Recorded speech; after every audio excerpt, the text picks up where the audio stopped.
अस्सलाम वालेकुम and welcome to जोर का जोर। आई होप आप लोग खैरियत से होंगे। मैं हूं सबेरा पाशा और मेरे साथ मौजूद हैं मीरब ज़ीशान और हमारे साथ इन स्टूडियो मौजूद है बहराम काजी, स्पोर्ट्स एनालिस्ट। अस्सलाम वालेकुम, कैसे हैं आप?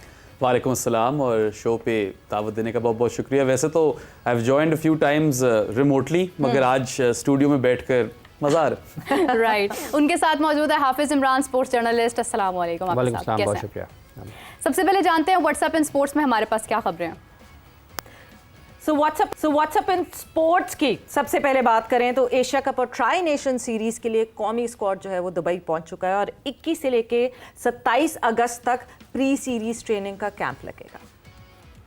इसी के साथ बात की जाए तो भारतीय खिलाड़ियों के पाकिस्तान के खिलाफ मैच खेलने पर तनकीद नहीं होनी चाहिए, कहना है सुनील गावस्कर ने। एशिया कप में पाकिस्तान के खिलाफ खेलने को भारतीय खिलाड़ियों की मजबूरी करार दे दिया। अगर हुकूमत कहती है तो वो खेलेंगे, अगर हुकूमत मना करती है तो वो नहीं खेलेंगे, ये कहना है सुनील गावस्कर का। सो T20 वर्ल्ड कप में जब हमें USA से धचका लगा और शिकस्त हुई तो उसके आफ्टर शॉक्स अभी तक बाकी है, बिकॉज अब UAE के हेड कोच का ये कहना है कि हम हैरान करने का दावा करते हैं और ये हैरानी कहीं हमारे अगेंस्ट ही आके ना खड़ी हो जाए, बिकॉज वो कहते हैं हम ओवर कॉन्फिडेंट नहीं हैं लेकिन बड़ी टीमों के खिलाफ हम जीत सकते हैं। इसी के साथ अगर एशिया कप हॉकी टूर्नामेंट की बात की जाए तो एशिया कप हॉकी टूर्नामेंट के शेड्यूल का ऐलान हो चुका है। पाकिस्तान और ओमान के भारत में खेलने से इनकार के बाद बांग्लादेश और काज़ाकिस्तान एशिया कप में शामिल। So that's up in WhatsApp in score. और व्हाट्सएप इन न्यूज़ की बात करें, यहाँ पे उसका अख्ताम होता है and Rehan Bhatt has joined us for this particular topic जहाँ एशिया कप की बात हो रही है। रेहान, अस्सलाम वालेकुम and welcome to the show.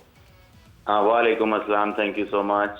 Rehan, ये क्या अचानक से हुआ? क्योंकि जो है पहले खबरें कहीं आ रही थी कि वीज़ाज अप्लाई हो रहे हैं, फिर सन्नाटा था कि एशिया कप में जाएंगे कि नहीं जाएंगे, एंड देन अचानक से हुआ कि हाँ जी एशिया कप में पाकिस्तान नहीं होगी, एंड अब फिर बांग्लादेश एंड काज़ाकिस्तान। क्या कहानी है पीछे पीछे, क्या क्या हो रहा था? What's cooking?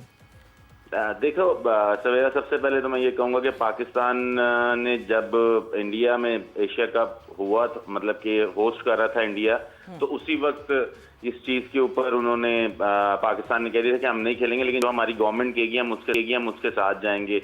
गवर्नमेंट ने अभी तक जो भी फैसला करना था या जो भी था वो तो पहले ही क्लियर था कि पाकिस्तान टीम जो है वो इंडिया जाके नहीं खेलेगी, बिकॉज ऑफ कि इंडिया में पाकिस्तान अगर जाके खेलता है तो उसको जो धमकियां आई पहले, उसके बाद होटल में स्टे करना, एक जेल के माहौल की तरह रह के प्लेयर परफॉर्म नहीं कर सकता, तो वो पाकिस्तान ने तो जाना नहीं था, पाकिस्तान नहीं गया। लेकिन बात सिर्फ यहाँ पे एक सवेरा ये आती है कि इस वक्त FIH का प्रेसिडेंट कौन है? वो एक पाकिस्तानी है, तैयब इकराम साहब, जो पाकिस्तानी है, वो इस वक्त FIH के सदर हैं। अगर आप ICC की बात करें तो अगर मैं गलत नहीं हूँ, क्रिकेट के जो प्रेसिडेंट हैं वो मेरे ख्याल से वो भी कोई भारतीय हैं, जय शाह साहब हैं। बिल्कुल जी बिल्कुल। तो अगर इंडिया के ICC के लिए, अगर क्रिकेट के लिए सपोर्ट की जाती है इंडिया को, तो पाकिस्तान के अगर प्रेसिडेंट FIH के पाकिस्तानी प्रेसिडेंट है तो उनको पाकिस्तान की सपोर्ट करनी चाहिए, क्योंकि पाकिस्तान एक ऐसा मुल्क है, हॉकी नेशन है, प्लेइंग नेशन है, कि जिसके बगैर एशिया कप क्या वर्ल्ड कप भी अगर हो रहा हो तो वो भी फीका फीका लगता है। ये तो फिर एशिया कप है, तो इसके ऊपर पूरी तरह मेरे ख्याल से एक हमारी गवर्नमेंट को ही जो है एक एहतजाज करना चाहिए, क्योंकि अगर पाकिस्तान इस एशिया कप में नहीं होगा तो इसका मतलब पाकिस्तान को वर्ल्ड कप क्वालिफायर खेलना पड़ेगा, और अगर वर्ल्ड कप क्वालिफायर ज्यादा मुश्किल है बनिस्बत एशिया कप के, कि अगर आप एशिया कप में जीतते हैं तो आप डायरेक्ट क्वालिफिकेशन लेते हैं वर्ल्ड कप की। और रेहान, जहां आपने ये बात की कि FIH के जो हेड हैं वो पाकिस्तानी है, it is not that point ये है कि हेड कहीं भी किसी भी मुल्क का होता, सबसे ज्यादा इंपॉर्टेंट चीज ये है कि खेल की जो साख है वो खराब ना हो। वो साख बचाने के लिए तो FIH के हेड को अपने माइल्स टू माइल्स किसी भी जगह जाना चाहिए, कुछ भी करना चाहिए, बट एशिया कप के हालात में अगर पाकिस्तान लेट्स से नहीं ट्रैवल करना चाहता because of security threat, what was the other option that we had on table?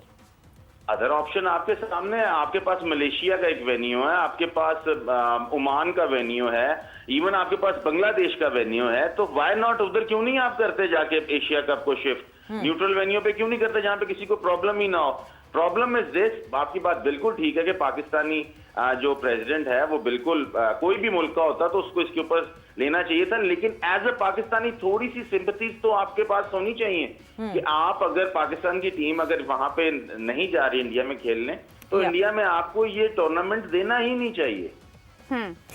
Rehan, अगर हम इसी बात को कंटिन्यू करें कि जिस तरह पहले चैंपियंस ट्रॉफी में भी इशू हुआ कि इंडिया ने कहा कि हमें पाकिस्तान नहीं आना, तो उन्होंने बहुत पहले से हाइब्रिड मॉडल का जिक्र करना शुरू कर दिया। लेकिन अगर पाकिस्तान को डाउट था कि वो मे बी इंडिया नहीं जाएंगे, तो वो क्या पहले से ऐसी कोई डिमांड नहीं कर सकते थे कि हमें आप हाइब्रिड के लिए कोई मुल्क हमारे लिए आप रखिए जहाँ पर हम मैचेस खेल सकें? देखिए, बात यह है कि जब ये एक स्केड्यूल तैयार होता है तो ये 2-2 साल पहले होता है कि जी आप 2 साल पहले ये डिसाइड हुआ होगा कि इस ईयर का एशिया कप जो है ये फलानी जगह पे होगा, तो ये बहुत पहले डिसाइडेड था।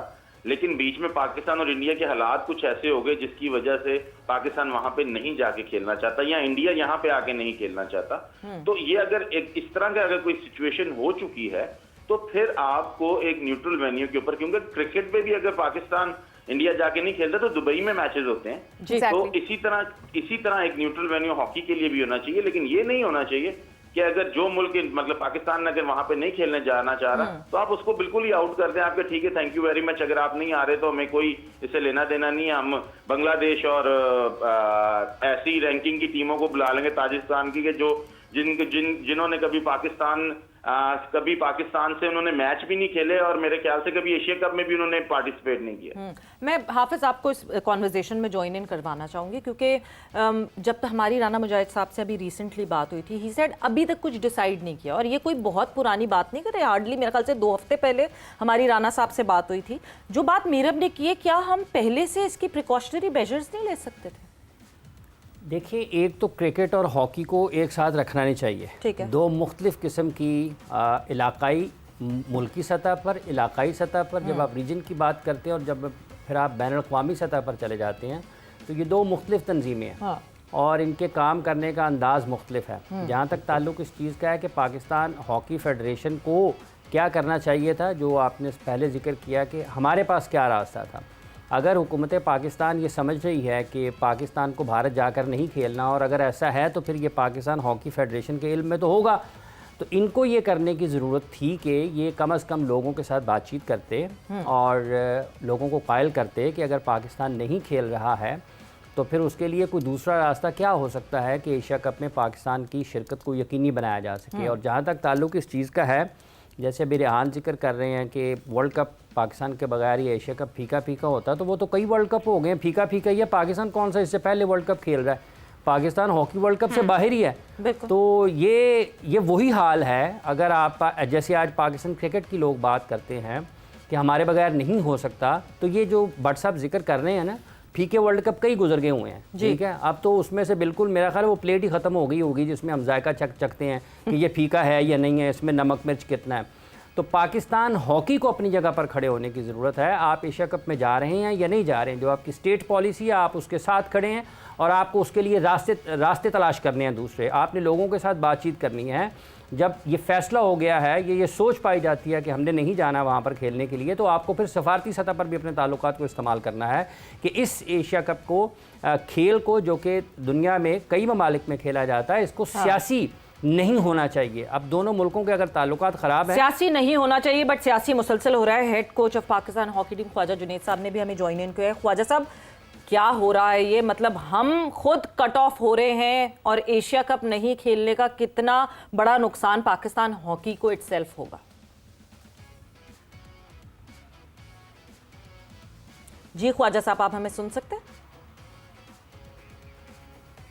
अच्छा जी, ठीक है। हाफिज साहब, आपकी बात पर ही हम मज़ीद डिस्कशन में आपसे पूछना चाहूँगी कि अगर हम कंपैरिजन नहीं कर सकते हैं क्रिकेट का और हॉकी का, इट्स कम्प्लीटली ओके, लेकिन ये है कि हम मैनेजमेंट के मामला तो सीख सकते हैं ना, कि जिस तरह हमने पहले फेस किया कि एक इशू इतना ड्रैग हुआ चैम्पियंस ट्रॉफी का, अभी हमारे सामने एक हॉकी का इशू है। अब हम लोग हॉकी में अगर आ ही गए हैं तो अब जाकर भी हम नहीं खेल रहे हैं, तो नुकसान तो हमारा है। और कोई होस्ट कंट्री क्यों ये बताएगा कि आपको इसका क्या अल्टरनेट मिल सकता है? वो तो कहेंगे ठीक है, नहीं है तो ना करें, हम किसी और के साथ चले जाते हैं। मैं वही अर्ज़ कर रहा हूँ कि ये किसने फैसला करना था ना, कि पाकिस्तान हॉकी फेडरेशन ने फैसला करना था ना। और अगर ये था तो जो सफारती ताल्लुकात इस्तेमाल करने की बात है वो हमने इनिशिएट करना था ना, पाकिस्तान हॉकी फेडरेशन ने हुकूमत के साथ मिलकर इनिशिएट करना था ना, उन्होंने तो नहीं बताना। बिल्कुल। अगर उन्होंने नहीं बताना तो क्या हमने भी खामोश रहना है? हमें आगे आना है ना, हमने अपना रास्ता निकालना है, हमने लोगों के साथ बातचीत करनी है। आप नहीं खेल रहे होते हैं अच्छी जगह पर, आपकी रैंकिंग अच्छी नहीं होती, आप बैनुल-अक़वामी सतह पर अच्छा खेल पेश नहीं कर रहे होते हैं किसी भी खेल में, तो फिर आपकी वो बातचीत होती भी नहीं है, लोग आपको उतना उस अंदाज से नहीं देखते हैं। लेकिन जब आप सीरियस ही नहीं लेते लोग फिर आपको, लेकिन जब आप आपकी ऐसी सफारती performance- सतह पर जाते हैं, इस वक्त जो हालात हैं उनका बेहतर तरीके से इस्तेमाल करते हैं, आपको लोगों के पास हुकूमती सतह पर भी जाना पड़ेगा, आपको अपने वज़ीर ख़ारजा से मिलना पड़ेगा, आपको प्राइम मिनिस्टर से रिक्वेस्ट करना पड़ेगी कि ये जो एशियाई ममालिक हैं उनके सामने ये मुद्दा रखा जाना चाहिए, क्योंकि जब कभी भी मुल्कों के ताल्लुकात सही होना होते हैं तो खेल ही उसका सबसे पहला और वाहिद और बड़ा जरिया होते हैं। बट हाफिज, जो उससे आपको पहले पास जो लेकर है आते हैं। उससे पहले जो है पाकिस्तान हॉकी फेडरेशन को हाउस एंड ऑर्डर करना पड़ेगा, बिकॉज आप हाइट सोचें, हम पाकिस्तान क्रिकेट बोर्ड पे क्रिटिसाइज करते हैं, हम उनकी मिसमैनेजमेंट की बात करते हैं, मगर पाकिस्तान हॉकी फेडरेशन के जो पाकिस्तान हॉकी के कप्तान हैं अम्माद भट्ट, वो भी कहते हैं कि हाँ जी मोहसिन नकवी पाकिस्तान हॉकी फेडरेशन को संभाल लें। तो यानी इतने बुरे हालात हैं पाकिस्तान हॉकी फेडरेशन के कि पाकिस्तान क्रिकेट जो है बोर्ड वो उनको अच्छा लग रहा है। बिल्कुल, मतलब पीएचएफ की जो नाकामियां हैं सबके सामने ही हैं, बहुत देर से इस तरह का चक्कर चलता हुआ जा रहा है। जब मैं बड़ा हो रहा था, आप कह लें अर्ली 2000s में, तो फिर पाकिस्तान ब्रॉन्ज मेडलिस्ट टीम थी, राबो बैंक ट्रॉफी जीते, शकील अब्बासी ने गोल्स मारे थे, एंड यू नो एक रेलेवेंस थी हॉकी के अंदर पाकिस्तान की। मगर जब आप क्रिकेट से कंपैरिजन करते हैं, हॉकी में मेरा उतना नो हाउ नहीं है, मगर मैं आपको ये बता सकता हूँ क्रिकेट दुनिया में सेकेंड मोस्ट वॉच स्पोर्ट है। क्रिकेट एक बहुत बड़ी अनटैप्ड मार्केट है, पाकिस्तान आईबॉल्स लाता है। पाकिस्तान की बेशक इंडिया जितनी कंट्रीब्यूशन ना हो फाइनेंशियल, कुछ तो है, सिग्निफिकेंट है कि वो इस तरह पाकिस्तान को बाहर नहीं कर सकते एशिया कप से, जिसकी वजह से देखिए इतना सब कुछ होने के बाद भी क्रिकेट में हम देख रहे हैं कि दोनों मुमालिक जो हैं इनकी टीमें खेलेंगी आपस में।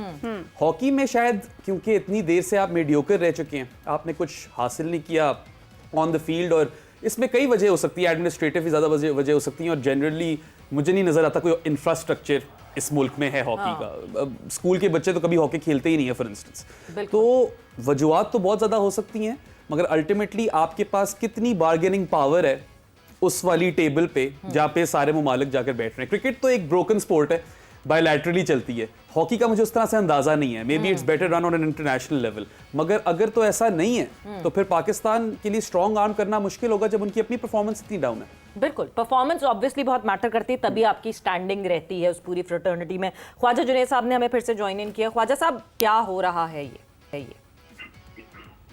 जी बहुत शुक्रिया फिर, और आप साहब, मेरे नज़दीक अभी हाफिज साहब की मैंने गुफ्तगू सुनी है और आपकी भी, उसमें बड़ा वजन है।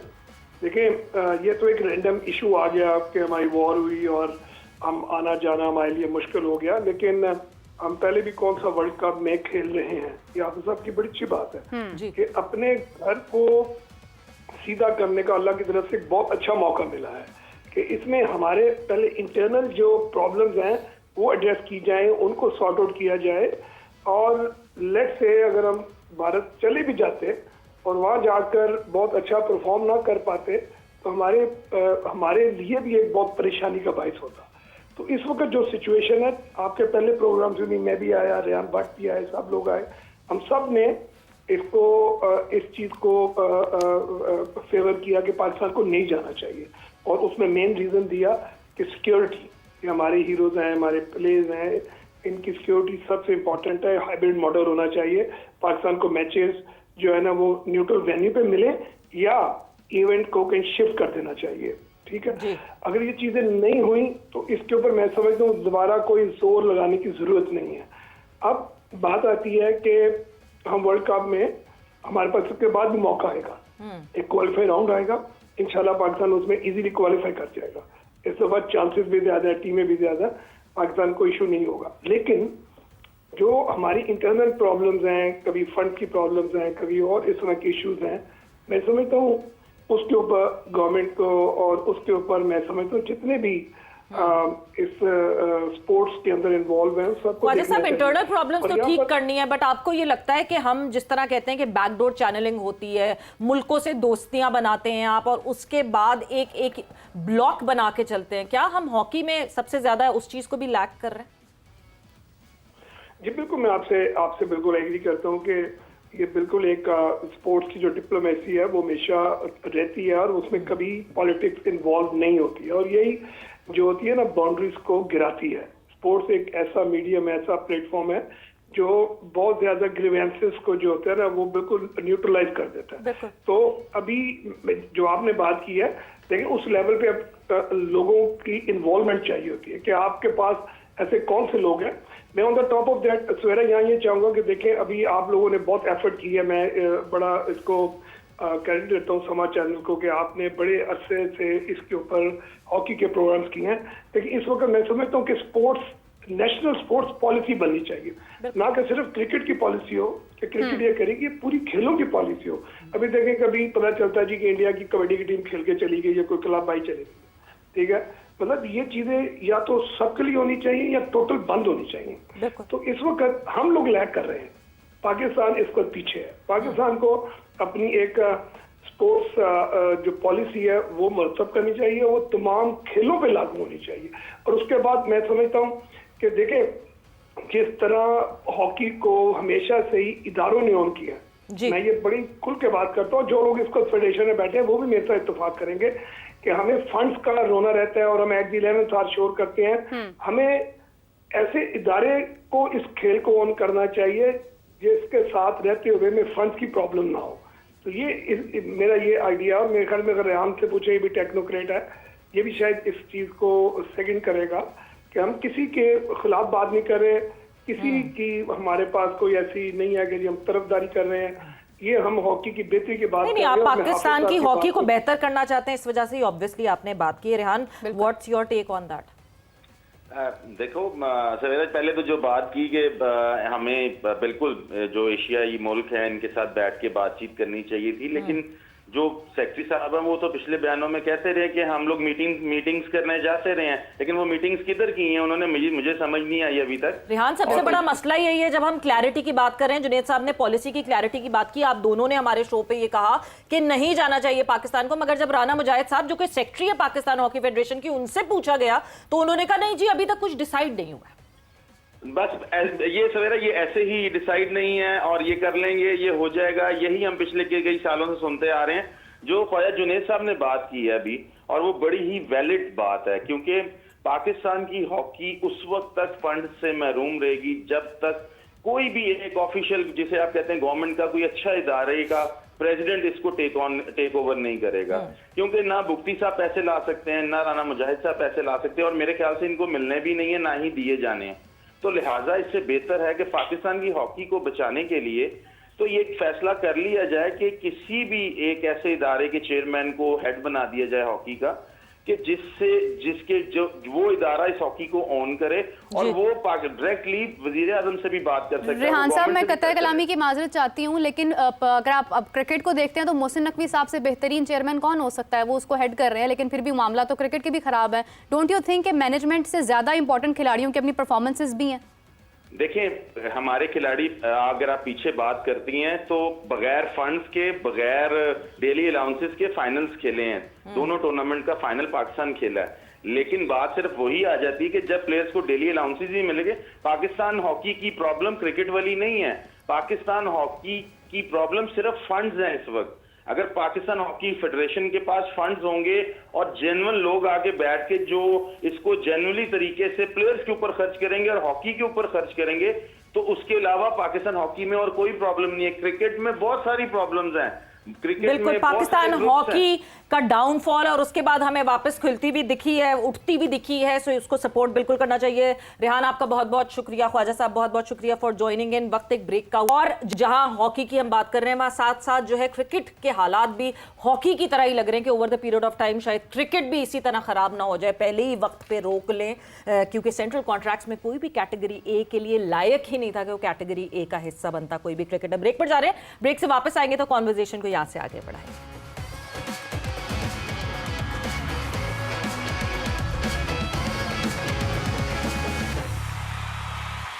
एंड वेलकम बैक टू जोर का जोर। और जहां बात हो रही थी पाकिस्तान हॉकी की, now coming towards Pakistan cricket क्योंकि लगता है ऐसे ही है, और जिन्होंने वो देखा है पाकिस्तान हॉकी का जवाल होता हुआ, वो कहते हैं पाकिस्तान क्रिकेट भी कहीं ना कहीं उसी वर्ज पे पहुंचती जा रही है। और बहुत ही बाआवाज़े बुलंद ऐलान कर दिया पाकिस्तान क्रिकेट बोर्ड ने इसका, जब वो सेंट्रल कॉन्ट्रैक्ट से कैटेगरी ए में किसी भी प्लेयर को नहीं रख पाए, क्योंकि कोई प्लेयर कैटेगरी ए का लगता ही नहीं है। तो what is your take on that Bairam? देखिए, इंटरेस्टिंग सवाल है। इसको 2-3 नज़रिए इसको देखने के, ठीक है। On one side of the coin आप ये कह सकते हो कि देखें किसी की परफॉर्मेंसेज अप टू स्क्रैच थी नहीं, so no one deserves category A contract, ठीक है।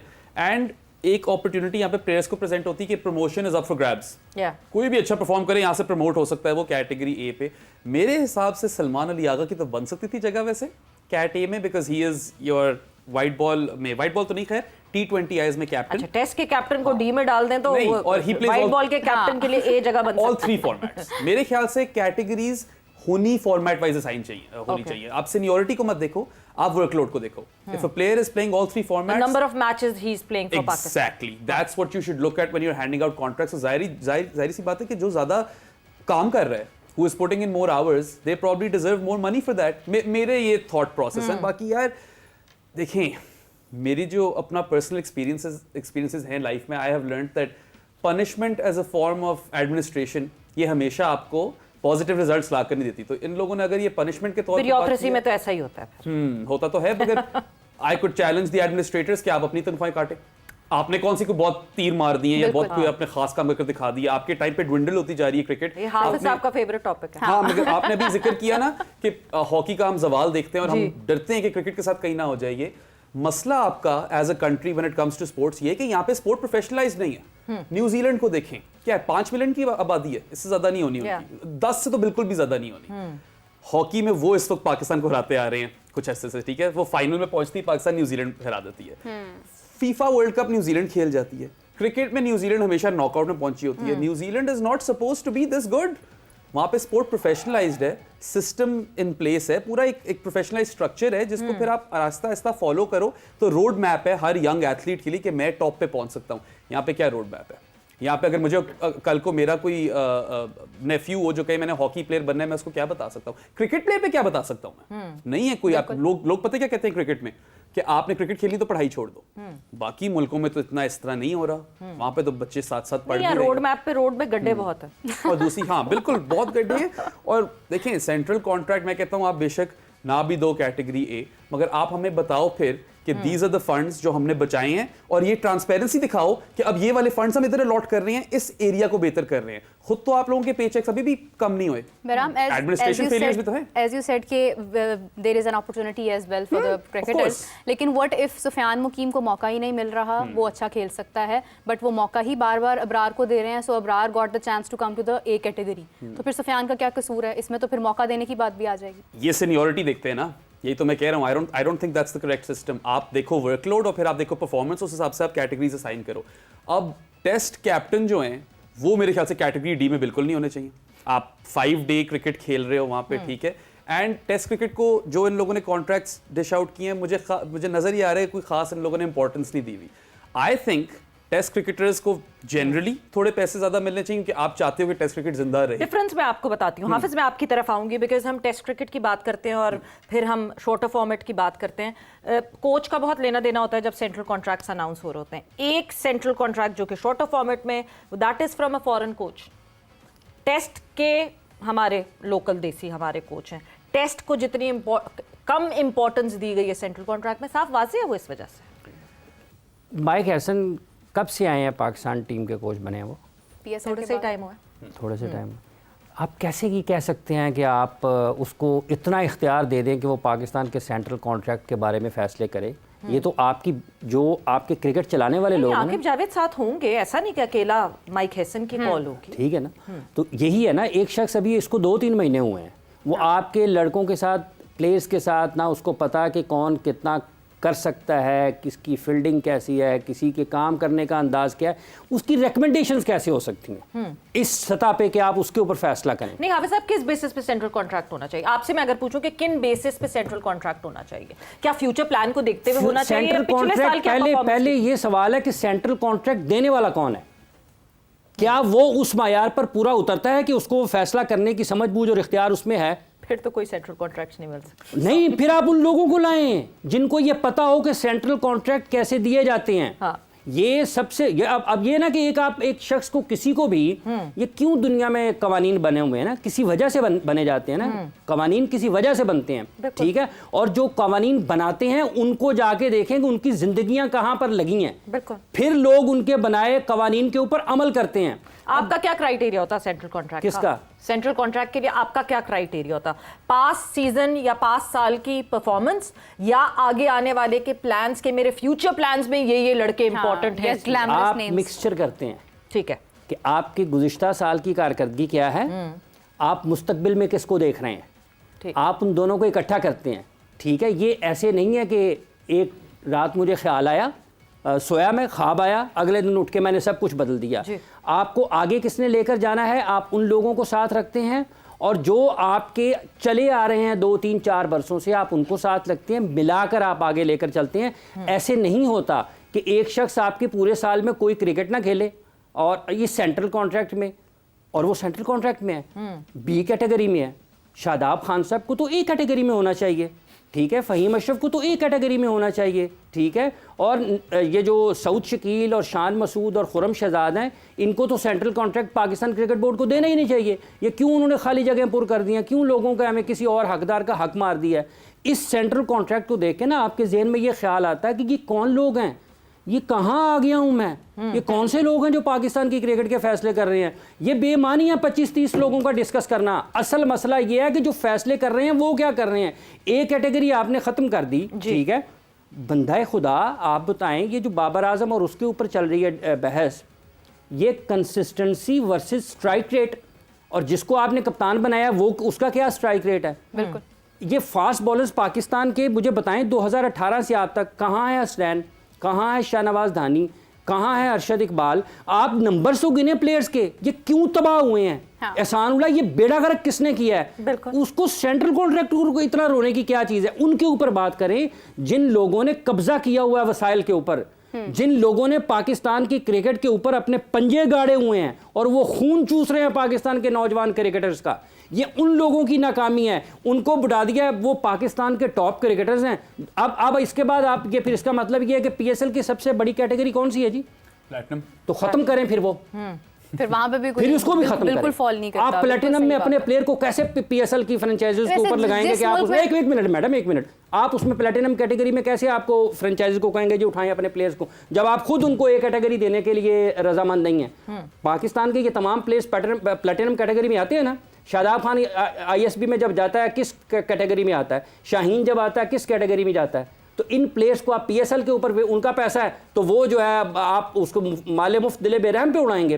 तो ये चीज़ें आप एक फैसला करते हुए ये नहीं देखते हैं कि इसके असरात, मुज़र असरात क्या आने हैं और इसके मुफीद असरात क्या आने हैं। सो ये 30 खिलाड़ी जो है ना, ये मसला नहीं है पाकिस्तान का, वो 3 लोग मसला है पाकिस्तान का। अच्छा, वैसे out of curiosity Saud Shakeel है किस लिस्ट में?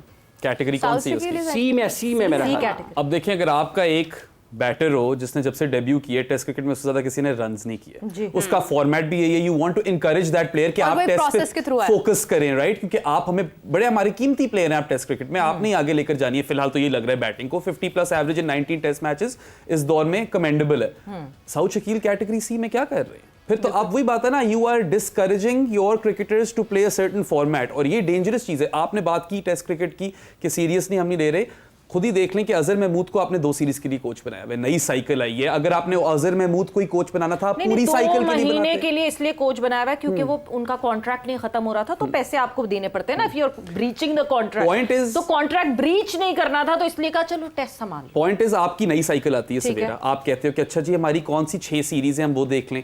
उसके बाद वंस यू हैव सीन कि आपके अवे टूअर्स कौन से, आप कहते हैं अच्छा हमने घर पे जो 3 सीरीज खेलनी है, किससे खिलाफ खेलनी है, हमें किस तरह की सर्फेसेस चाहिए।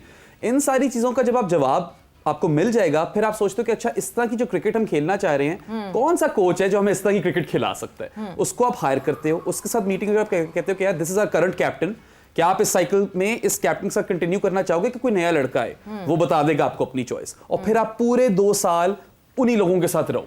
ये तो 2 सीरीज के बाद अजहर महमूद गायब हो जाएंगे, जो भी कप्तान होगा या शान होगा या कोई और होगा, they'll get to work with a brand new coach. बहुत आइडियल सिनेरियो की बात कर रहे हैं बहराम। हम वो मुल्क हैं जो गैरी कर्स्टन को बुलाते हैं, गिलेस्पी को बुलाते हैं, उनको सर पे बिठाते हैं, उनको कहते हैं कि अलिफ से लेके बे तक सारी चीजें A to Z आपने सब आपके ऊपर है। और राइट बिफोर वर्ल्ड कप बंद करके माइक हेसन को अभी कर रहे हैं, सारा कुछ आप छीन लेते हो, उसके बाद फिर आप कहते हैं tata bye bye. Match day strategist बन के रह जाते हैं ना, वो यही अल्फाज थे जेसन गिलेस्पी के, और I have my sympathies with him, क्योंकि यार this is not the job that they signed up for.